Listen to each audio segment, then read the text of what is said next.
I'm in trouble. Hey, there's a guy at my house right now, a friend of yours. Oh, that's Jeffrey. He's my friend. He just called me and we're going to have a drink after a long time. I'm still working and won't be home for another 2 hours and Jeffrey's already on his way. I told him to go home first. Huh? If that's the case, you should have called me first. I can't let someone I don't know come to my house. Anyway, I told him to come back when you get back, so he went home. What the hell is that? That's so rude. I've texted you, telling you that my friend is coming before Jeffrey got to her house. I didn't receive that one. You should check it again. I'm sure that I sent it. I checked it already, but I really haven't received your message. You must be mistaken. You should double check. Gosh. Seems that there was a transmission error when I sent that. See? You didn't send it. But when Jeffrey told you that he's a friend of mine, it's your job as my wife to shut up and entertain him. That's not very nice. You sent him home without even offering him a cup of tea. You're useless. I don't even know him. What if he's a criminal who pretended to be your friend? What if he does something nasty to me? How could anyone do that? I don't think Jeffrey would harm you, Rose. You are too self-conscious. Are you telling me that I'm worse than you, who forgot to let me know that your friend was coming? Think about it. Why didn't you just ask him to show you the conversation on his phone? That way you would have known we were friends, right? See? That's easy. I thought so too. I told him that too, but he said that he forgot his phone and wouldn't let me see it. If there was no way to check whether he was your friend or not, there was nothing I could do.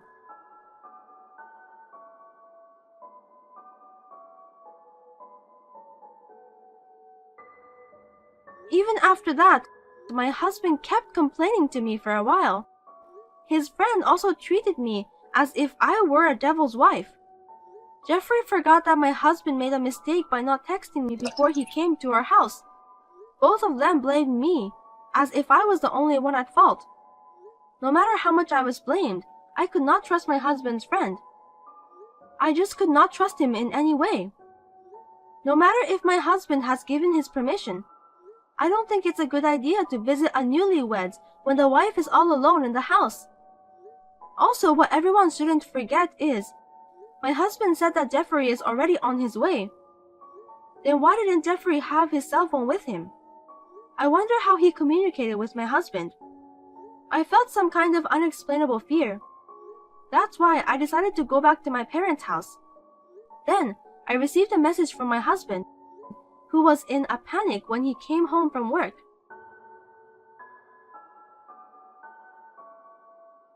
Where are you now?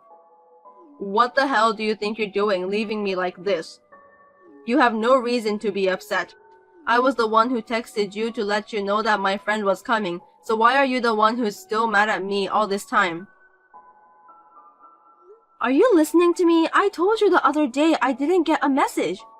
You said there was a transmission error. Don't forget it just for your own convenience. That's why I called you, didn't I? I was trying to make sure that you're okay.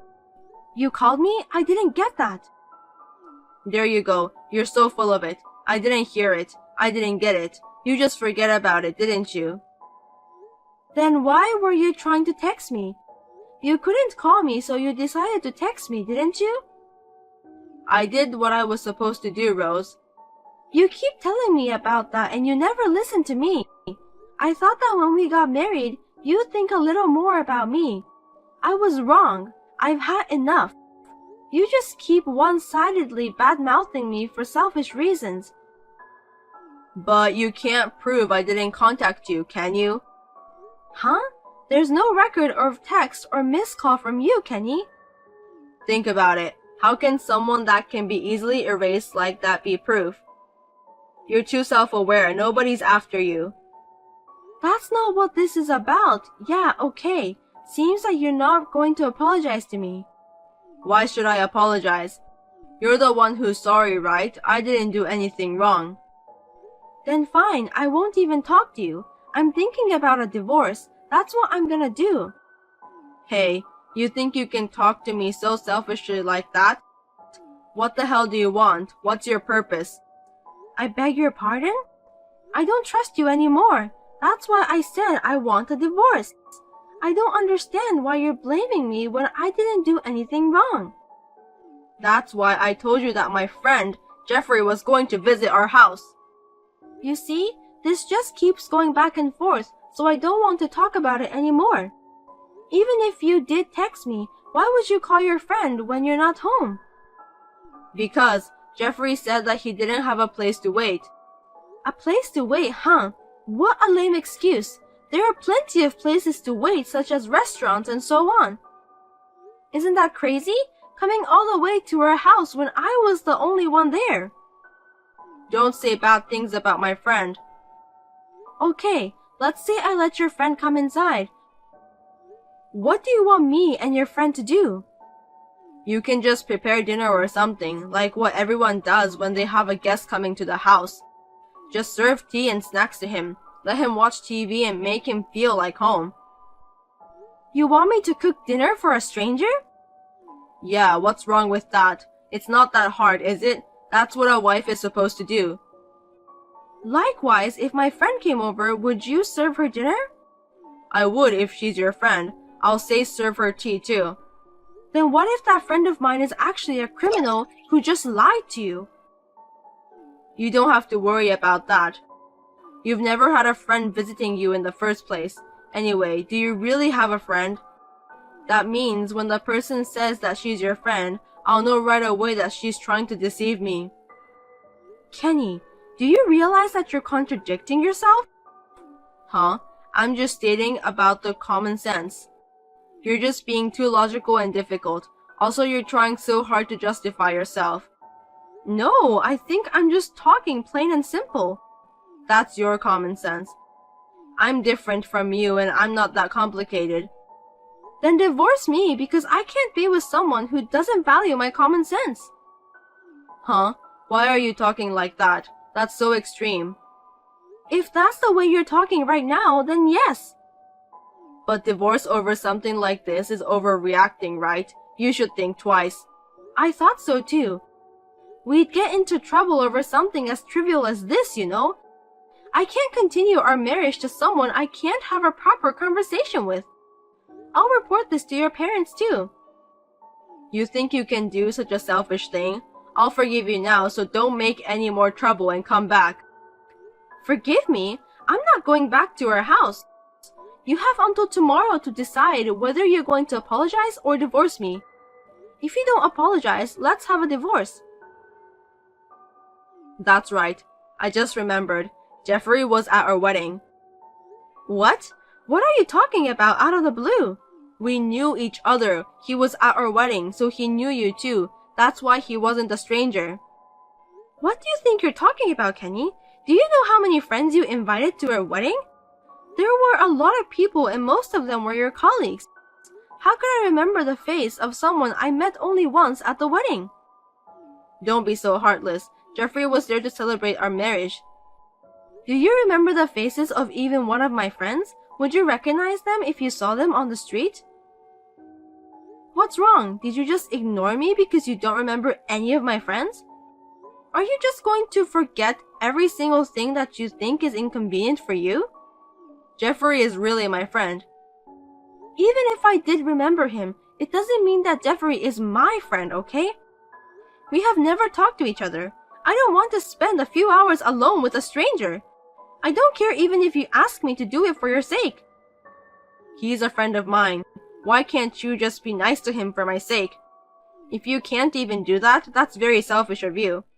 It's okay that this time it was a friend, but what if the person was my boss? That could affect my promotion. Can you take responsibility if I don't get promoted for the rest of my life because of you? Isn't that the worst thing you could do as a wife? Okay, let's say that the person was a criminal. If I got killed because I invited him in, can you take the responsibility for that?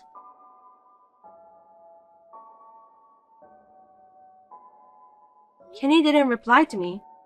Well, I guess he can't answer that because he has never thought about that possibility.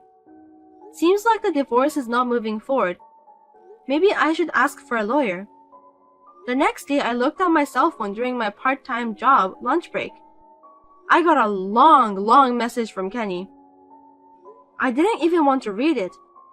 Although the content was in the form of an apology, the message was full of excuses and condescending.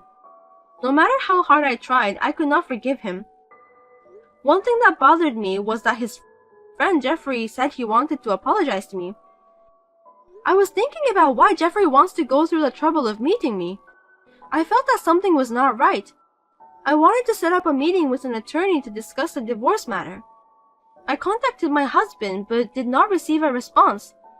Then, on the weekend, my husband suddenly came to my parents' house with Jeffrey.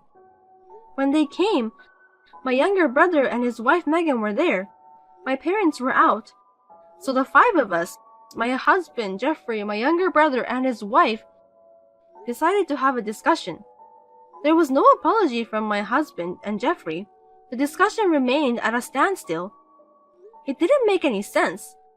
I wondered what they came here for. In the end, I decided to hire an attorney. I asked my husband and Jeffrey to leave that day. Later that day, I was told an unbelievable fact by a certain person.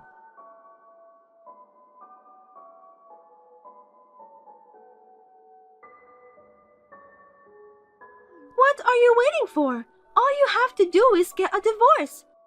You're the one who made things so complicated. What's wrong with you all of a sudden? This is between me and Kenny. It's none of your business, Megan. Of course, it's also my business. I want to marry Kenny as soon as possible. Seriously, what are you talking about? You are my brother's wife. I found out when I visited your house last time. I realized that I was married into this family to meet Kenny. I felt like it was my destiny to be together with him. You're also insensitive, aren't you? Kenny is very fond of me, so he's mine already. He said he'd remarry me as soon as he divorces you. Just go ahead and tell Kenny is not at fault. Well, he doesn't love you anyway. Then you can get a divorce with a clear mind, right? Kenny may feel refreshed, but I don't. If he doesn't love me, then why is he arguing about the divorce? He can just do it straight away if he wants to. Kenny is a smart guy. If he admits that he's at fault, you have to pay alimony, right? He said he doesn't want that to happen. That's not smart. That's just being petty. So since he doesn't want to pay for alimony, he's just going to keep on complaining. I'm appalled. What about Jeffrey then? It's just not right that he keeps popping up multiple times. He has nothing to do with this, so why is he acting like he's a part of this matter? I'll tell you what I think. Jeffrey loves you. Huh?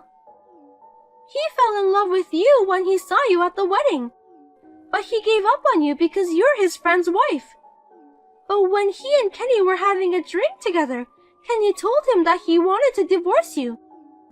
When he heard that, Jeffrey's love for you had got stronger than before. I'm happy for you. So you and my husband took advantage of that. Well, that's what it comes down to, but it doesn't matter, does it? The truth is that the day Jeffrey went to your house, I got proof of the affair and tried to use it for the divorce. But Jeffrey chickened out at the last minute. Since you turned him away, the whole plan got screwed up. You're just playing hard to get. Do you even know what you're talking about? You're saying that you're trying to take advantage of your own friend. That's very inhuman. It's okay because nothing happened, right? It would have been fun if something had happened. That's not the point. Do you even care about other people's life? If that had happened, Jeffrey would have been arrested by the police. Kenny told Jeffrey not to worry because he would pay for the settlement. Jeffrey said he had no intention of doing any harm to you. He didn't even know he was being used, and he was so eager to go and see you. Poor Jeffrey. He thought that he could be together with you. He's just too sweet, which really makes me want to laugh out loud. You're such a jerk. You can say what you want. It doesn't hurt my feelings at all. At first, I was going to charge you with adultery. But that's too much trouble. Just divorce Kenny as soon as possible. I don't want to wait any longer. You don't have to pay me any more money, so just get out of my life.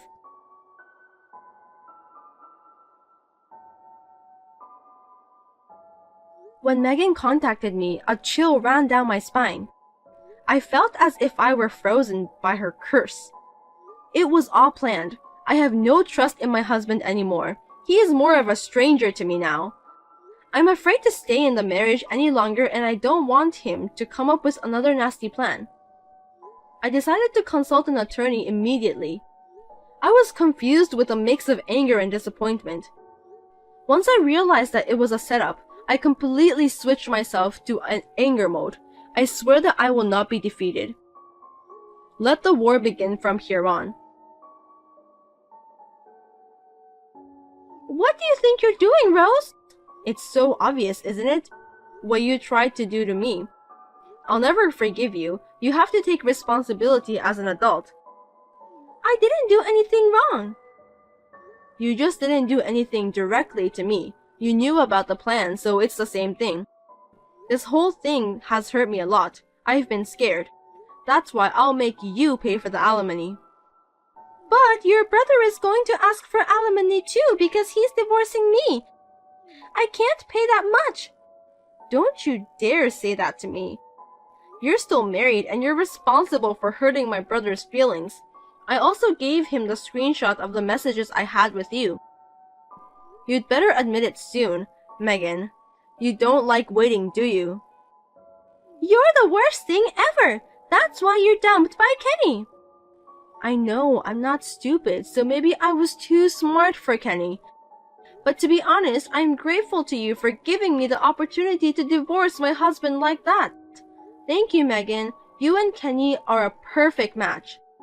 I know it's going to be hard to pay for the alimony from now on, but you and Kenny are capable to do that together. Wait a minute. I'm not finished talking with you. You must drop your lawsuit against me.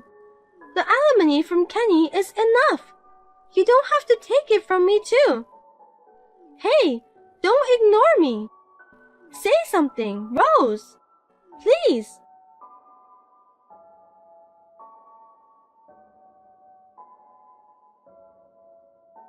That terrible plan was exposed. Kenny and I, Megan and my brother were able to divorce rather easily. My brother and I sued Kenny, Megan, and Jeffrey for alimony. The three of them kept blaming each other. They showed no signs of remorse for what they had done. They are really shabby people. The attorney thought they were malicious and demanded a substantial amount of money for compensation. If they did not comply, they would go to court and content-certified letter will be sent to each company they are working for. With this, Kenny and Jeffrey gave up easily and paid the fee. Megan, who was a housewife, had no way to pay the fee, so she was complaining, but her parents shut her up. Kenny was blamed so badly by my parents, his younger brother, and his own parents, and when he came to my parents' house to write the divorce papers, I was surprised to see that he was like a zombie. But both my parents and my brother say they have no intention of forgiving Kenny. Of course, neither do I. It seems that Megan told Kenny to marry her, but Kenny's parents were against that. It seems that Kenny, who's fed up with all the lecturing from his parents, did not defend Megan and turned her away, saying that he would not marry her. I have returned to my parents' house and am regaining a peaceful life. After what happened, my brother and I were depressed for a while. But both of us were glad that we realized the true nature of Kenny and Megan at an early stage before we had kids.